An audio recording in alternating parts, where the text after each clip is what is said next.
제가 뽑아드린 리스트에서 실제로 관리 종목에 지정이 되거나 거래가 정지되는 기업들의 비율이 절반 정도입니다. 이 기업은 시스템 반도체, 자율주행 이런 이슈가 터졌다라고 한다면 주가가 자주 부각이 되는 그런 기업입니다.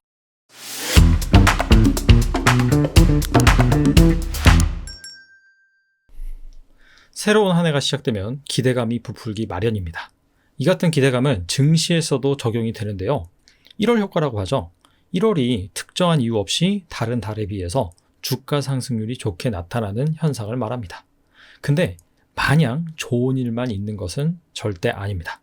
연초 상장사들은 감사보고서를 통해서 지난해 성적표를 제출을 하고요. 회계법인은 그 감사보고서를 평가를 합니다. 근데 여기에서 감사보고서가 이상하거나 실적, 재무 상태가 너무 안 좋다. 이런 기업들 같은 경우에는 한국거래소가 관리 종목으로 지정을 할 수가 있습니다. 관리 종목이 뭐냐? 학교 다닐 때 학사 경고라는 것이 있어요. F학점을 맞으면 바로 학사 경고를 맞고 이런 것들이 누적이 된다면 퇴학까지 당할 수가 있습니다. 관리 종목이 바로 학사 경고라고 보시면 됩니다.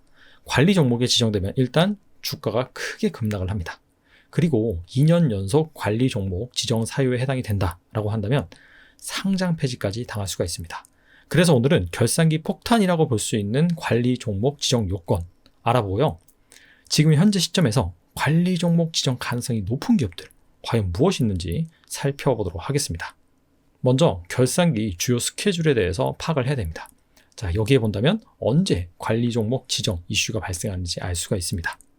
일단 12월 결산 법인 기준이에요. 그래서 결산 마감일은 12월 31일입니다. 그리고 결산 마감한 후에 90일 이후에는 사업보고서를 제출하게 되어 있습니다. 일반적으로 3월 말이다라고 보시면 되고요. 주주총회 같은 경우에는 이 3월 초에서 3월 중순 그리고 말에 걸쳐서 진행을 합니다. 그리고 이 주주총회를 기점으로 해서 모든 스케줄이 정해진다라고 보시면 돼요. 그래서 주주총회 2주 전 같은 경우에는 두 가지 주요 이벤트가 발생을 하는데 첫 번째가 바로 매출액 또는 손익구조 30% 이상 변동 공시입니다. 분기가 끝나고 나면 상장사들이 잠정실적을 발표를 하죠.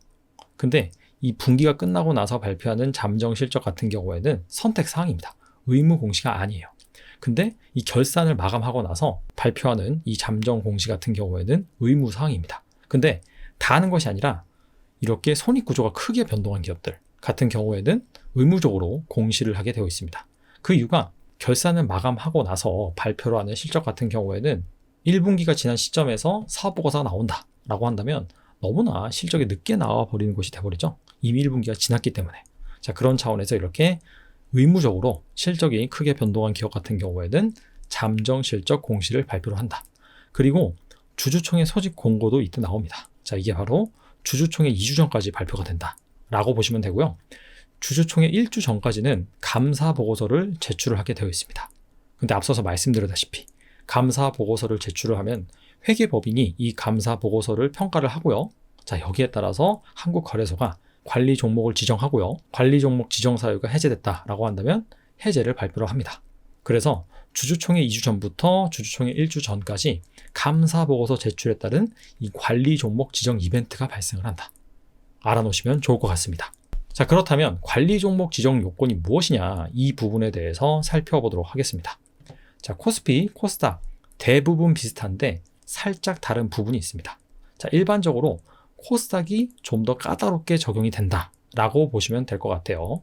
관리 종목 지정 사유를 대충 구분해 보면 일단 사업보고서를 마감 기한 내에 제출하지 않은 경우, 그리고 감사보고서를 냈는데 회계법인이 감사 의견을 안 좋게 평가한 경우, 적정, 한정, 부적정, 의견 거절 4가지가 있는데 사실 이 한정 이하로 나와버린다라고 한다면 관리 종목에 지정이 될 수도 있습니다.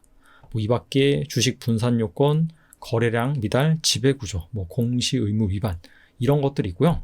매출액 미달, 코스피 같은 경우에는 50억, 코스닥 같은 경우에는 30억입니다. 그리고 자본 잠식 요건도 있어요. 자본을 일정 규모 이상 까먹으면은 이 역시 관리 종목에 지정이 됩니다. 다음으로는 장기 영업 손실, 4년 연속 적자를 낸다라고 한다면 관리 종목에 지정이 되고요.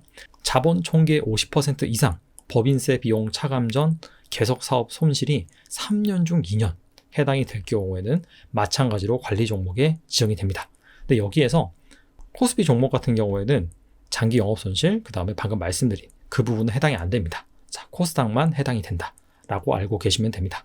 자, 그렇다면 이 중에서 과연 관리 종목 지정 요건을 미리 확인할 수 있는 부분은 과연 무엇이냐? 일단 주가 미달, 시가총액 미달 이런 요건 같은 경우에는 실시간으로 파악이 가능하죠. 근데 이것 때문에 관리 종목에 지정되는 경우는 거의 없다라고 보시면 됩니다. 이런 것들이 만약에 문제가 된다라고 한다면 회사 측에서 손을 쓸 수가 있어요.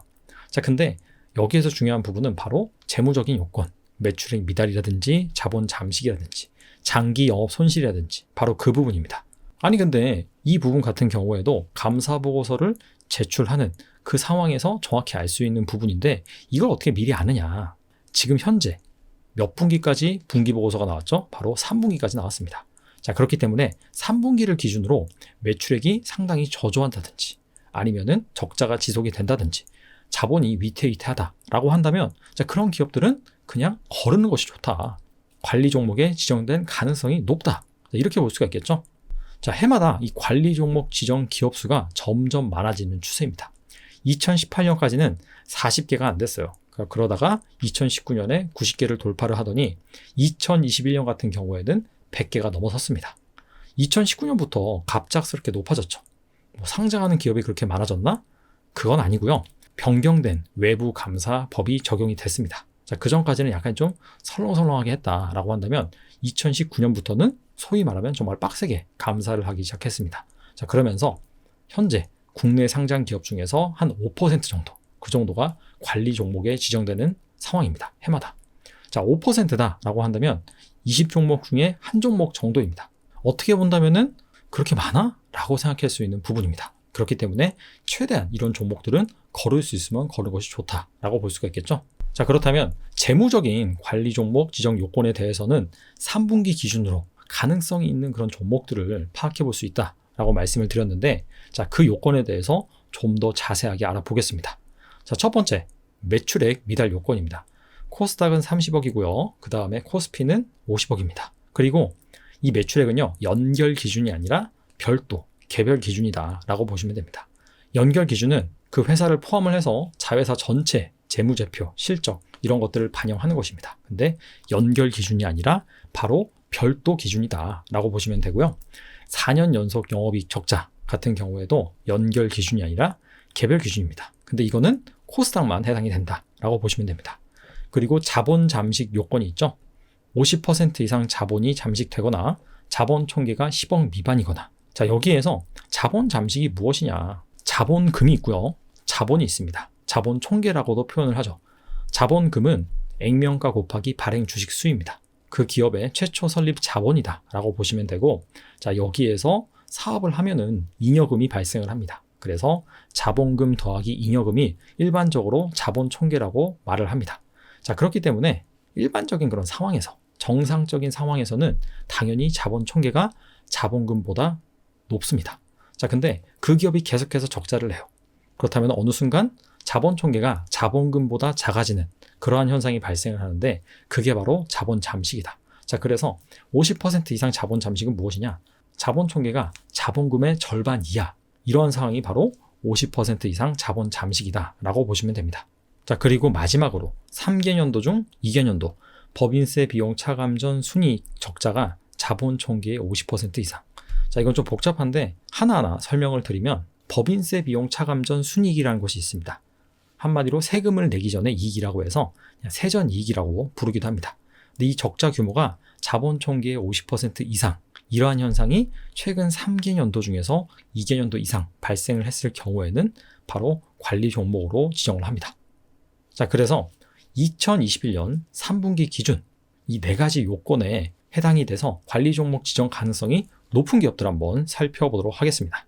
자, 2022년 관리 종목 지정 가능성이 높은 기업들의 리스트입니다. 매출액 미달 사유가 4개의 기업이 존재를 합니다. 코스피 기업 같은 경우에는 3분기 누적 기준으로 매출액이 40억 원 이하, 코스닥 기업 같은 경우에는 20억 원 이하로 설정을 했습니다. 그래서 이런 기업들은 기존에 냈던 분기만큼의 매출액을 낸다라고 한다면 관리 종목 지정 사유에 해당이 됩니다. 자, 이보다도 더 높은 매출액을 발생을 시켜야지 관리 종목을 회피할 수가 있습니다. 그리고 4년 연속 영업 적자, 여기에 해당되는 기업이 가장 많았어요. 원풍물상부터 SL바이오닉스까지 총 9개 기업이 여기에 해당이 됐습니다. 자, 근데 리더스 코스메틱, 이 기업은 아마 주식 투자를 오래 하셨던 분들 같은 경우에는 잘 기억을 하실 겁니다. 2014년 이때 화장품이 최고의 성장주였습니다. 자, 그때 대장주가 있었는데 그게 바로 산성 LNS입니다. 원래는 골판지를 만들었던 기업인데 화장품으로 업종을 변경을 했죠. 자, 그러면서 접점 대비 거의 20배나 올랐습니다. 지금의 메타버스와 같았던 그런 기업이었다라고 보시면 됩니다. 근데 이런 기업들이 뭐 아시다시피 화장품 산업이 지금 점점 사양 산업으로 접어들고 있고 중국의 저가품에 밀리고, 자, 이러한 상황 때문에 실적이 많이 감소를 했는데, 자, 어쩌다 보니까 이 기업이, 자, 과거의 영광이 정말 무색하게 이 관리 종목 지정 가능성이 높은 기업으로 여기 편입이 됐습니다. 자, 그리고 이 기업 있죠. 이 기업은 사실 뭐 시스템 반도체, 자율주행 이런 이슈가 터졌다라고 한다면 상당히 좀 주가가 자주 부각이 되는 그런 기업입니다. 자, 그래서 아니 내가 설마 무슨 관리 종목 가능성이 높은 기업에 투자를 하겠어? 라고 생각할 수가 있는데, 사실 이 관리 종목에 지정될 가능성이 높은 기업이 일반적으로는 우량주가 아니죠. 시가총액이 작고 주가가 낮고 그 다음에 재무 상태가 좋지 않습니다. 자, 이런 기업이 사실 이 테마주로 엮여서 주가 변동성이 큽니다. 자, 그렇기 때문에 핫한 그런 종목을 좋아하시는 분들 같은 경우에는 이런 기업에 실제로 투자를 하실 수도 있습니다. 그래서 이 부분 좀 주의를 하실 필요가 있다라고 말씀을 드리고요.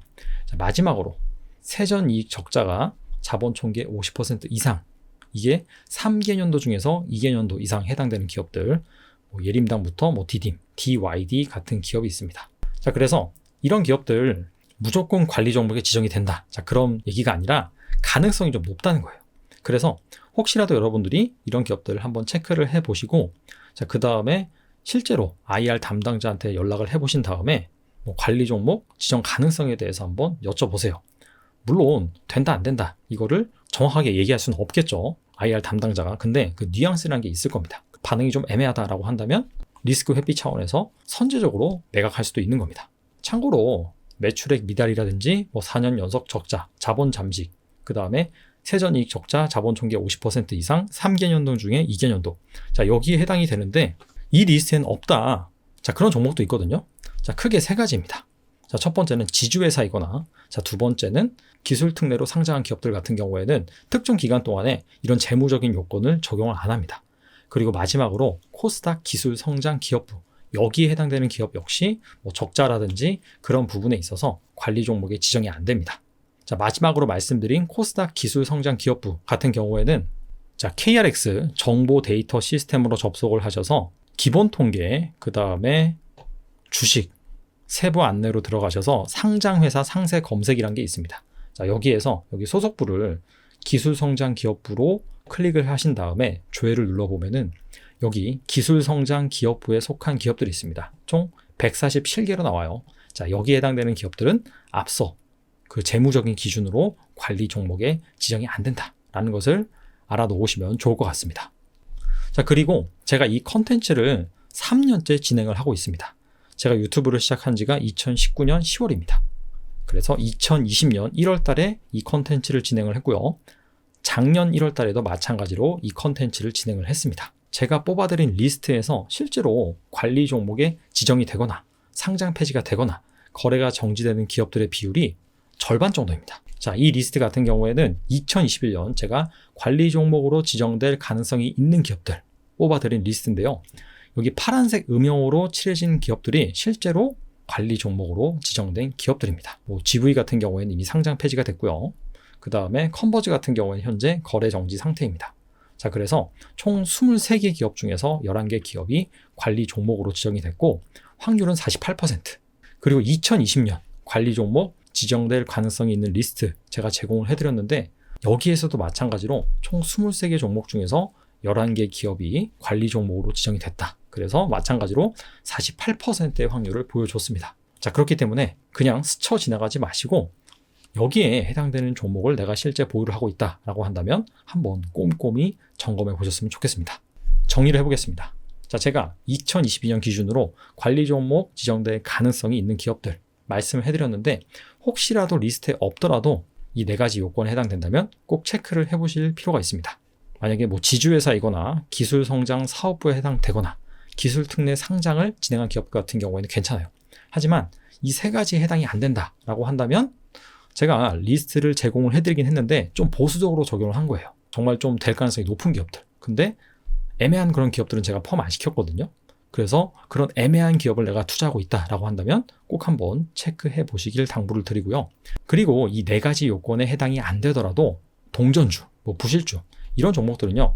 가급적이면 이 3월달까지는 웬만하면 매매하지 않는 것이 좋습니다.